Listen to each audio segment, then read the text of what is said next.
k mileage, boss, ang tinakbo? 177. Tapos ano model? 19, 2019 to. Ayun, no? Ano talaga, no? Paps. Sulit na rin naman yung sa 177 ay mileage. Makakatikim na siya ng linis ngayon. Naramdaman ni boss nga medyo lumakas ang fuel, tsaka nabawasan yung hatak ng sasakyan dahil sa ating carbon na dumi dito sa ating EGR valve tsaka intake manifold. Para bukas-bukasan ng konti. Idol yung intake manifold. Ito nga yung ating pinaka combustion.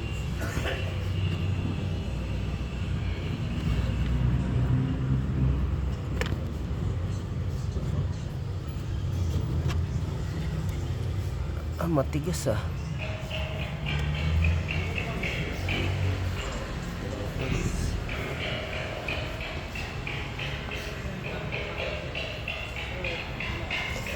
Tapos yung ating EGR valve. Ayan.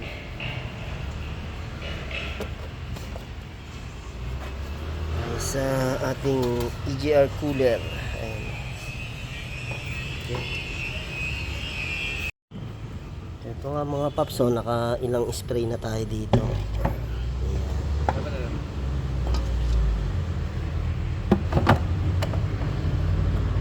Dito naman tayo sa combustion niya mga paps.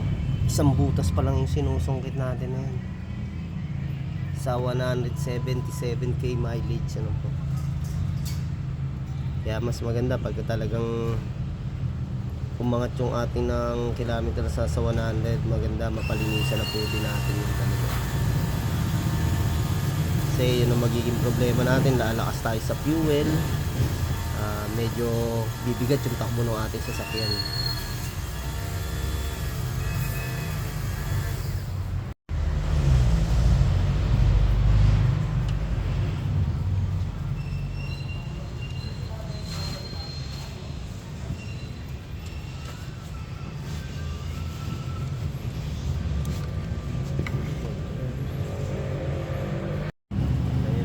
So, ganyan karami talaga yung carbon na makukuha natin sa loob niyan.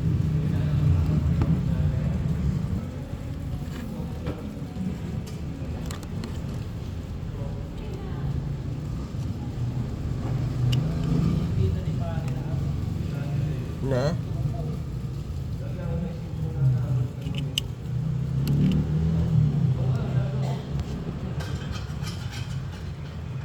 Kaya ito mga idol, kaya talaga nililinis natin to ng matagal para nga lahat matanggal natin yung mga carbon.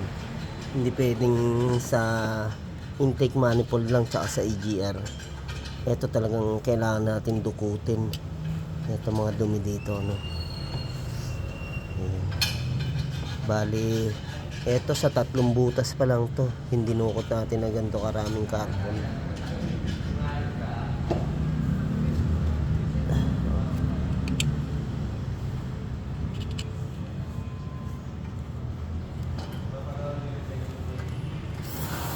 Kaya ayaw ko maramdaman nyo talagang medyo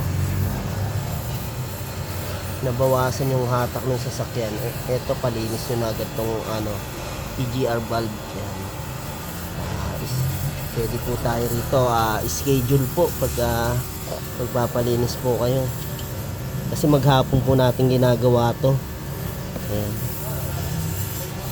Lalo to sa mga 2016 model pataas yan, mas matagal ang linisan yan. Kung yung D4D is 3 hours lang, eto nag 8 hours tayo dito mga idol.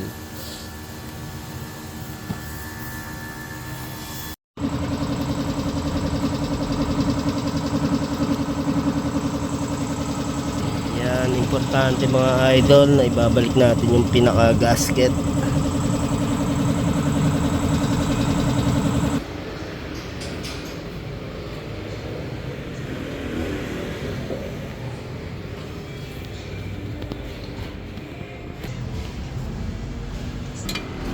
Malinis naman yan.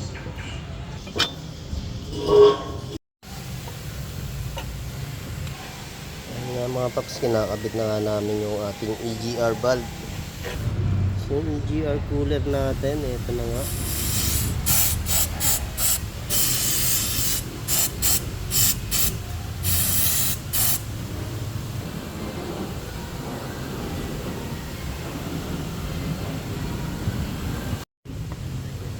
Okay, mga paps, ito na yung throttle natin, no? Binabaran muna natin yan. Talagang kailangan natin linisin maigi. Okay, ito na nga mga paps, konti na lang yung ating ikakabit, no? Yan, nalinisan na rin natin yung mga hose tsaka to. Yan, pati base ng fuel filter. Gumamit tayo ng Toyota Genuine. Yun, kabit na yung ating pinaka-throttle. Makakabawi na naman si boss nito, titipid sa diesel eh. Mag-iipon uli. Yung bawing ipon. Para may pampagawa uli sa susunod. Ay, okay. Okay mga paps. Bali, eto na nga. Kakarga na namin ng coolant kasi dati nga coolant lang yung gamit ni boss. Ay, tubig. Kaya gumamit kami ngayon ng coolant. 1 liter Pro 99. 170 po per liter. Ito. Kakakulay naman. Pink. Yan. Oh. Yan, walang problema mga idol. Basta yung coolant natin, same na kulay pink. Pero mas maganda kung may Toyota pa din, original. Yan. Ganda rin na nakakulan para protection sa init ng makina tsaka sa iwas anti-rust.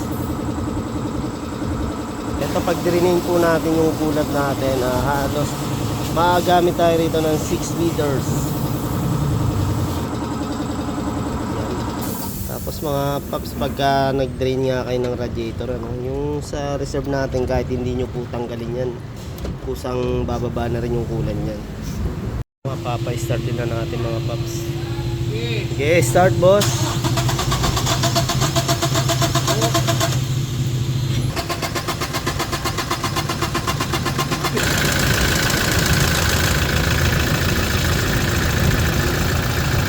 Ayun mga paps, natapos na namin yung Toyota Innova. 5 PM, sinimulan namin ng alas 9.